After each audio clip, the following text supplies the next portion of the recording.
ذکر اذکار کا کیا حال ہے؟ چل رہے ہیں تھوڑے یا زیادہ؟ سبحان اللہ و بحمدہ پڑھنے کا کیا اجر ہے آپ بتائیے؟ سونے کا پہاڑ خرچ کرنے سے بھی زیادہ بڑا اجر ہے اس شخص کے لیے جو سبحان اللہ و بحمدہ پڑھے. خاص طور پر کب زیادہ پڑھنا؟ جب انسان خوف کھائے. کس چیز سے؟ رات کے اندھیرے سے اور دشمن سے مال خرچ کرنے سے. پڑھیے کم از کم 3 دفعہ سبحان اللہ و بحمدہ سبحان اللہ و بحمدہ. اللہم انی اسألک علما نافعا بھی پڑھیے 3 دفعہ پڑھیے. سبحان اللہ والحمد للہ ولا الہ الا اللہ واللہ اکبر بھی 3 دفعہ پڑھیے. دروشی پڑھیے کیونکہ جمعے کا دن دروشی پڑھنے کا دن ہے. کل ہم نے استغفار کے بارے میں پڑھا تھا کہ یہ مہینہ گناہوں کی بخشش کا مہینہ ہے اور اس میں ہمیں پوری کوشش کرنی ہے کہ ہم اللہ سبحانہ وتعالی سے اس مہینے کی بات پوری طرح بخشش حاصل کر چکے ہوں. نبی صلی اللہ علیہ وسلم روایت کرتے ہیں اللہ سبحانہ وتعالی سے، حدیث قدسی ہے، اللہ تعالیٰ فرماتے ہیں یا عبادی انکم تخطئون باللیل والنہار وانا اغفر الذنوب جمیعا فاستغفرونی اغفر لکم.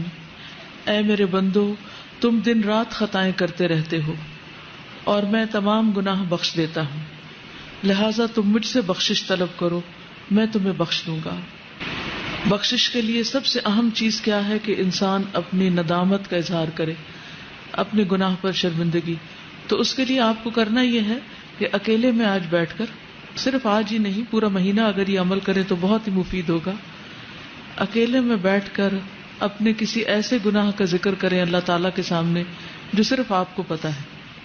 اللہ نے دنیا میں وہ آپ کا گناہ چھپایا ہوا ہے، اور اللہ سبحانہ تعالیٰ سے اپنی کمزوری کا اعتراف کریں، شرمندگی اور ندامت کا اظہار کریں، اور پھر رو کر اللہ تعالیٰ سے معافی مانگیں، کیونکہ فَإِنَّهُ لَا يَغْفِرُ الذُّنُوبَ إِلَّا أَنْتَ. اللہ کے سوا کوئی بھی ایسا نہیں جو گناہوں کو معاف کر سکے. تو اس لیے بہت ضروری ہے کہ ہم ندامت اختیار کریں، شرمندہ ہوں، اپنی غلطیوں کو مانیں. اور جب ایک انسان غلطی مان لیتا ہے تو پھر التائب من الذنب کمن لا ذنب لہ، انسان اتنا صاف ہو جاتا ہے گویا اس نے کوئی گناہ کیا ہی نہیں. کمن لا ذنب لہ. اسی طرح توبہ کے لیے اگر کوئی کبیرہ گناہ سرزد ہو چکا ہے زندگی میں، پاسٹ میں، جو آپ کو ہانٹ کرتا رہتا ہے، بار بار آپ کو پریشانی ہوتی ہے، تو اس کے بارے میں کیا کرنا چاہیے؟ رسول اللہ صلی اللہ علیہ وسلم نے فرمایا جب کسی بندے سے کوئی گناہ سرزد ہو جائے پھر وہ اچھی طرح وضو کرے، پھر کھڑا ہو اور 2 رکعت نماز ادا کرے، پھر اللہ تعالیٰ سے بخشش مانگے تو اللہ تعالیٰ اسے ضرور معاف کر دیتے ہیں. پھر آپ نے یہ آیت تلاوت فرمائی والذین اذا فعلوا فاحشة او ظلموا انفسهم ذکروا اللہ فاستغفروا لذنوبهم ومن یغفر الذنوب الا اللہ ولم یصروا علی ما فعلوا وهم یعلمون. اور پرہیزگار وہ لوگ ہیں کہ جب ان سے کوئی بے حیائی کا کام ہو جائے، انسان ہے نا غلطیاں ہو جاتی ہیں اور بعض اوقات تو ہم ریئلائز بھی نہیں کرتے کوئی غلطی ہو چکی ہے، یا وہ اپنی جانوں پر ظلم کر بیٹھے تو وہ فوراً اللہ کو یاد کرتے ہیں، دیر نہیں لگاتے اور اپنے گناہوں کی معافی مانگتے ہیں. اور اللہ کے سوا اور کون ہے جو گناہ معاف کر سکتا ہو؟ اور کون ہے؟ کوئی بھی تو نہیں. ساری دنیا بھی اگر ہمیں پاک باز پاک دامن قرار دے دے اور یہ کہے کہ آپ تو بہت ہی نیک لوگ ہیں، اور سرٹیفکیٹ جاری کر دے اور ایوارڈ اس پر دے دے ہمیں کہ ہم نیک ہیں، لیکن ہم نیک نہیں ہو سکتے جب تک کہ ہمیں اللہ سبحانہ تعالیٰ کی طرف سے نجات کا پروانہ نہ مل جائے. تو اس لیے بہت ضروری ہے کہ ہم خاص طور پر اللہ سبحانہ تعالیٰ کی طرف رجوع کریں، اور نماز جو کہ برائیوں کو مٹا دیتی ہے تو توبہ کے نوافل کا اہتمام کریں. یعنی جب بھی دل میں پریشانی آئے کسی گناہ کی تو اس کے علاج کے لیے نفل پڑھیں، اور پھر وہ دانستہ اپنے کیے پر اصرار نہیں کرتے، یعنی جو غلطی ان سے ہو گئی اسے بار بار دہراتے نہیں. اس استغفار کا فائدہ کیا ہوگا؟ انسان اللہ کے عذاب سے محفوظ رہے گا.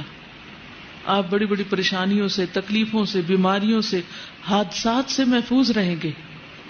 نبی صلی اللہ علیہ وسلم نے فرمایا العبد آمن من عذاب اللہ ما استغفر اللہ. بندہ جب تک اللہ سے استغفار کرتا رہتا ہے اس وقت تک اللہ کے عذاب سے محفوظ رہتا ہے. جیسے قرآن مجید میں بھی آتا نا کہ اللہ ان کو عذاب نہیں دے گا جب تک کہ وہ استغفار کرتے رہیں. تو آپ کے اندر کسی بھی قسم کا اگر کوئی خوف ہے، بعض اوقات کچھ لوگوں کو فوبیاز ہوتے ہیں، یہ چھت نہ مجھ پہ گر پڑے، یا بلندی پہ جانے کا خوف ہوتا ہے، یا اپنی جان مال اولاد کے بارے میں کوئی بھی خوف ہوتا ہے، کسی بھی قسم کا کوئی خوف آپ کو جب ستاتا ہے اپنے مستقبل کا، بڑھاپے کا، آخرت کا، تو ان سب سے بھی نجات پانے کا ذریعہ یہی ہے استغفار. کیونکہ العبد آمن من عذاب اللہ ما استغفر اللہ، بندہ اللہ کے عذاب سے امن میں ہے. اللہ تعالیٰ ایسے بندے کو عذاب نہیں دے گا جب تک کہ وہ استغفار کرتا رہتا ہے. انسان کے گناہ خواہ آسمان کی بلندیوں تک پہنچ جائیں، لیکن اگر وہ اللہ سے معافی مانگتا ہے تو اللہ تعالیٰ اس کو معاف کر دیتا ہے، اور اللہ تعالیٰ کو اس کی کوئی پرواہ نہیں. یعنی ایک تو یہ ہوتا ہے نا کہ ہم جیسے کسی کو معاف کر کے بھی معاف نہیں کرتے، بار بار وہی غلطی دوسرے کی دہراتے رہتے ہیں، یا اپنے آپ کو رلاتے رہتے ہیں، یا اس پر تکلیف محسوس کرتے ہیں. لیکن اللہ سبحانہ و تعالیٰ اتنی وسعت والا ہے، علم والا ہے، حلم والا ہے کہ اس کو کسی بھی ایسی چیز کی کوئی پرواہ نہیں کہ وہ کس کا کتنا بڑا قصور معاف کر دے. اس کے خزانوں میں کوئی کمی نہیں آتی، اس کے لیے کچھ مشکل نہیں، نہ اس کے اندر بخل ہے اور نہ کسی قسم کا کوئی حسد ہے. وہ خوشی سے معاف کرتا ہے. بس شرط یہ ہے کہ ہم معافی مانگنے والے ہوں. اور ہر انسان خطا کار ہے، اور بہترین خطا کار وہ ہیں جو بہترین اور بہت زیادہ توبہ کرنے والے ہیں، التوابون ہیں. اور پھر یہ بھی خوشخبری ہے کہ آپ کے گناہ نیکیوں میں بدل جائیں گے. یعنی جو غلطیاں، کوتاہیاں، کمیاں ہو گئی وہ الٹا نیکی میں بدل جائیں گی. اور خصوصاً جب انسان استغفار کرتا ہے اور جیسے کوئی نیا مسلمان ہوتا ہے. اسی طرح اپنی بک آف ڈیڈ کے بارے میں کبھی کبھی ہمیں ضرور فکر لگتی ہے کہ پتہ نہیں اس میں کیا لکھا ہوا، کس درجے کا سامنے آئے گا، اور اسے دیکھ کر ہماری کیفیت کیا ہوگی، ہمیں اتنی شرمندگی ہوگی، ہم اسے فیس کر سکیں گے یا نہیں. تو جو شخص چاہتا ہے کہ اپنا صحیفہ دیکھ کر خوش ہو جائے، اسے چاہیے کہ استغفار کی کثرت کر دے، کیونکہ اس میں سے وہ سارے انوانٹیڈ چیزیں رب ہو جائیں گی، اریز ہو جائیں گی، صاف ہو جائیں گی. جیسے بچے کام کرتے ہیں نا، ہوم ورک کرتے ہیں اور بڑے کانشیسلی کرتے ہیں، پھر اگر کوئی ایکسٹرا ڈاٹ بھی لگ جائے تو فوراً ربڑ لے کے اس کو مٹانے لگتے ہیں، یا وائٹنر لے کے اس کو، کہ یہ نظر نہ آئے. تو اسی طرح ہم بھی ہر روز اپنا ہوم ورک کر رہے ہیں آخرت کے لیے، اور کچھ نہ کچھ دھبا اس میں لگا ہی بیٹھتے ہیں، نہ چاہتے ہوئے بھی کہیں نہ کہیں کچھ ہو جاتا ہے. تو اس کے لیے بہترین طریقہ کیا ہے کہ ہم ساتھ ہی استغفار کا وائٹنر پھیر دیں، اور اتنا خوبصورت رجسٹر ہو کہ دیکھ کے دل خوش ہو جائے. جیسے ایک ٹیچر بچے کا کام دیکھ کر خوش ہو جاتی ہے نا کہ ایکسیلنٹ، بہت ہی بہترین ہے. تو اللہ سبحانہ وتعالی ہمارا عمل دیکھیں اور خود ہم اس کو دیکھیں تو ہم خوش ہو جائیں. آپ صلی اللہ علیہ وسلم نے اس شخص کو خوشخبری بھی دی ہے، طوبی لمن وجد فی صحیفته استغفارا کثیرا. اور اس کے لیے ہمیں کرنا کیا چاہیے؟ اپنی زبان میں بھی استغفر اللہ کہیں، اللہ سے معافی مانگے، اور مختلف جو استغفار کی دعائیں ہیں ان کو پڑھیں. انشاءاللہ ایک نیا کارڈ بھی بن رہا ہے جس میں سارے استغفار قرآن مجید سے اور مسنون جتنی بھی دعائیں استغفار کی ان سب کو جمع کریں، تاکہ کوئی کسر نہ چھوڑیں اللہ سبحانہ وتعالیٰ سے معافی مانگنے کی ہر طریقے سے. کیونکہ بعض اوقات ہوتا ہے نا، ایک انداز میں بات کرنا اللہ تعالیٰ کو پسند آتا ہے، اور بعض اوقات ایک اور انداز میں زیادہ افیکٹو ہوتا ہے. تو ہمیں نہیں پتا کہ کون سا طریقہ اللہ کو زیادہ پیارا ہو، تو ہم سارے ہی طریقے اختیار کر لیتے ہیں تاکہ اللہ تعالیٰ ہمیں معاف فرما دے. اور عام طور پر جو کثرت سے آپ چلتے پھرتے پڑھ سکتے ہیں، واستغفر اللہ العظیم الذی لا الہ الا هو الحی القیوم واتوب الیہ، اس کا اتنا زیادہ اجر بتایا جاتا ہے کہ اگر کوئی میدان جنگ سے بھاگا، اور یہ کبیرہ گناہ ہے میدان جنگ سے بھاگنا، تو اس کو بھی معاف کر دیا جاتا ہے جو شخص یہ پڑھتا ہے استغفر اللہ العظیم الذی لا الہ الا هو الحی القیوم واتوب الیہ. پھر اسی طرح یہ ہے کہ انسان کو اس بات کی بھی توقع رکھنی چاہیے کہ میرے اس استغفار سے میرا رب خوش ہو رہا ہے. کیونکہ وہ اونٹنی والی جو حدیث آتی ہے کہ اللہ تعالیٰ اس بندے سے زیادہ خوش ہوتا ہے جس کو صحرا میں کھوئی ہوئی اونٹنی مل جاتی ہے. تو جب ہم استغفار کرتے ہیں تو یہ کوئی معمولی فعل نہیں ہے.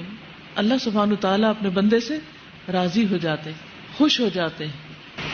اور پھر آئندہ کے لیے گناہوں سے ڈرتے بھی رہنا چاہیے. یہ نہیں کہ انسان دلیر ہو جائے کہ اللہ تعالیٰ خوش ہوتے ہیں تو پھر میں اور جی بھر کے گناہ کر لوں. نہیں، مومن جو ہے وہ گناہ کو اپنے اوپر پہاڑ کی طرح سمجھتا ہے، جیسے کوئی پہاڑ گر گیا اس پر، اتنا پریشان ہوتا ہے، وہ اتنا تکلیف اٹھاتا ہے گناہ کر کے. اور منافق جو ہوتا ہے یا فاجر، وہ ایسے جیسے ناک پہ بیٹھی مکھی اور اس کو ہاتھ کے اشارے سے اڑا دے، یعنی اسے معمولی سی چیز ہے. اور پھر صبح شام سید الاستغفار بھی انسان پڑھتا رہے. اور ہر مجلس کے اختتام پر، جیسے حالانکہ ہم قرآن پڑھ رہے ہوتے ہیں لیکن پڑھتے اور پڑھاتے ہوئے ہو سکتا ہے کوئی ایسی بات منہ سے نکل جائے جو اللہ تعالیٰ کو پسند ہے، اور بھول چوک تو لازم ہے، ہو ہی جاتی ہے، نہ کرتے ہوئے بھی ہو جاتی. تو ایسی ساری چیزوں اور کمیوں کوتاہیوں کا جو طریقہ ہے وہ پھر استغفار میں ہی ہے. اور وہ کیا ہے؟ سبحانک اللہم و بحمدک اشہد ان لا الہ الا انت استغفرک و اتوب الیک. اور نبی صلی اللہ علیہ وسلم تو